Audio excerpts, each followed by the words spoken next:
तमाम देखने और सुनने वालों को प्यार भरा सलाम।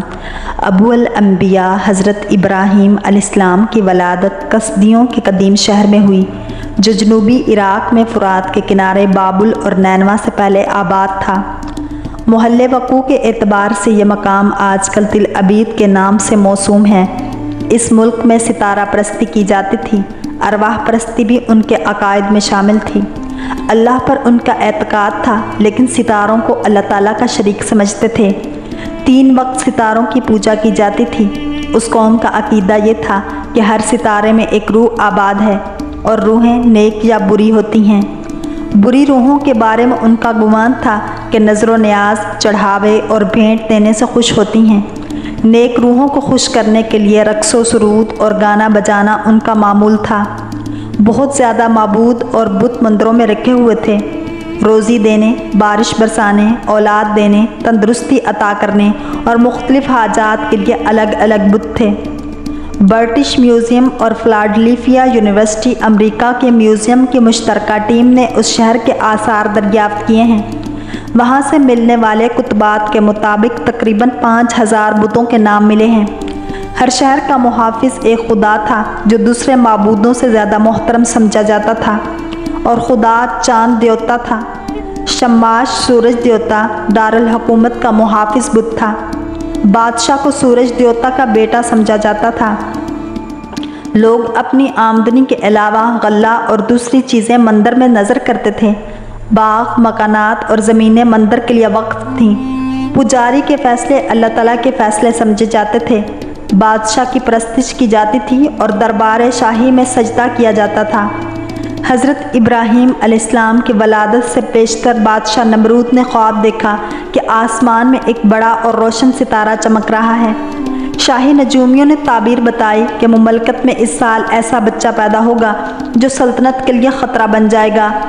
बादशाह ने शाही फरमान के ज़रिए मुल्क भर में औरत और मर्द के इख्तलात पर पाबंदी लगा दी और हुक्म जारी किया कि जो भी बच्चा पैदा हो उसे कत्ल कर दिया जाए। रवायात के मुताबिक हज़रत इब्राहीम अलैहिस्सलाम की वालदा ओशा शहर से बाहर एक गार में रूपोश हो गईं। वहीं हज़रत इब्राहीम अलैहिस्सलाम की वलादत हुई और बचपन गुजरा। हज़रत इब्राहीम अलैहिस्सलाम जब सने शऊर को पहुँचे तो हर तरफ बुत परस्ती और सितारों की परस्तिश हो रही थी। उन्होंने सोचा कि पत्थर की मूर्तियाँ मेरा बाप अपने हाथों से बनाता है और जिस तरह उसका दिल चाहे नाक, कान, आंखें और दीगर अज़ा तराश लेता है। फिर ये बुत मंदिरों में छोटे से ऊंचे चबूतरे पर रख दिए जाते हैं, जहां बादशाह और अरबाब इक़्तिदार उन बेजान मूर्तियों के सामने अपनी हाजतें पेश करते हैं, उन्हें सजदा करते हैं।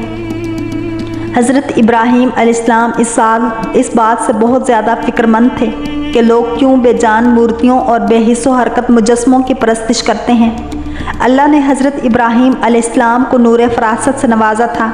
आप अलैहिस्सलाम जानते थे कि बुत सुनते नहीं, देखते नहीं और किसी की बात का जवाब नहीं देते, किसी को नफ़ा और नुकसान नहीं पहुंचा सकते।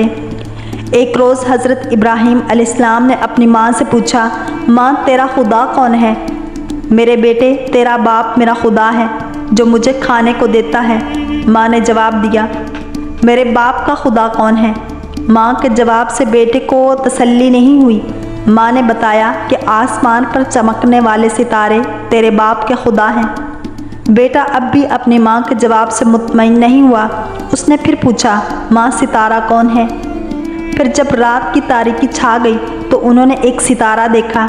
आपने फरमाया, ये मेरा रब है। सो जब वो ग़ुरूब हो गया तो आपने फरमाया, मैं ग़ुरूब हो जाने वालों से मोहब्बत नहीं रखता। फिर जब चाँद को चमकता हुआ देखा तो फरमाया, ये मेरा रब है। सो जब वो ग़ुरूब हो गया तो फरमाया, अगर मुझको मेरा रब हिदायत ना करता रहे तो मैं गुमराह लोगों में शामिल हो जाऊं। फिर जब आफताब को चमकता हुआ देखा तो फरमाया, ये मेरा रब है, ये सबसे बड़ा है। सो जब वो ग़ुरूब हो गया तो आप अलैहिस्सलाम ने फरमाया, ए कौम, बेशक मैं तुम्हारे शिरक से बेजार हूँ। मैं अपना रुख उसकी तरफ करता हूँ जिसने आसमानों और ज़मीन को पैदा किया, और मैं शिरक करने वालों में से नहीं हूँ। जो लोग अल्लाह ताला के लिए जद्दोजहद करते हैं, अल्लाह ताला उनके ऊपर अपने रास्ते खोल देते हैं कि मुस्ताक़ुल अल्लाह ताला ने मुतालिया फ़ितरत में हज़रत इब्राहीम अलैहिस्सलाम के इस अमल को अपनी जानिब मंसूब किया है। پھر ہم نے ابراہیم کو آسمانوں اور زمین کی سلطنت کے عجائبات دکھائے تاکہ وہ یقین کرنے والوں میں سے ہو جائیں۔ حضرت ابراہیم علیہ السلام کے اندر تفکر کا پیٹرن متحرک تھا۔ انہوں نے سوچا کہ جو شے اپنی مرضی کے بغیر حرکت نہیں کر سکتی، ہل جل نہیں سکتی، اس سے جو امید وابستہ کرنا ہے یہ مجھے فائدہ پہنچائے گی یا کسی قسم کا نقصان پہنچانے کا باعث بنے گی، وقت کا ضیاع ہے۔ حضرت ابراہیم علیہ السلام خود ساختہ بتوں کو کسی بھی طرح پرستش کے لائق نہیں سمجھتے تھے۔ وہ تفکر کرتے تھے کہ اتنی بڑی کائنات کا نظام کیسے چل رہا ہے۔ ہر شے ایک قاعدے اور ضابطے کے ساتھ حرکت میں کون ہے جو مقررہ وقت پر دن طلوع کر دیتا ہے؟ کون ہے جو دن کے اجالے کو رات کی تاریکی میں بدل دیتا ہے؟ وہ ہستی کون ہے جو درختوں پر پھل پھول اگاتی ہے؟ کون ہے جو بارش برساتا ہے، زمین کی کوکھ سے کھیتیاں اگاتا ہے؟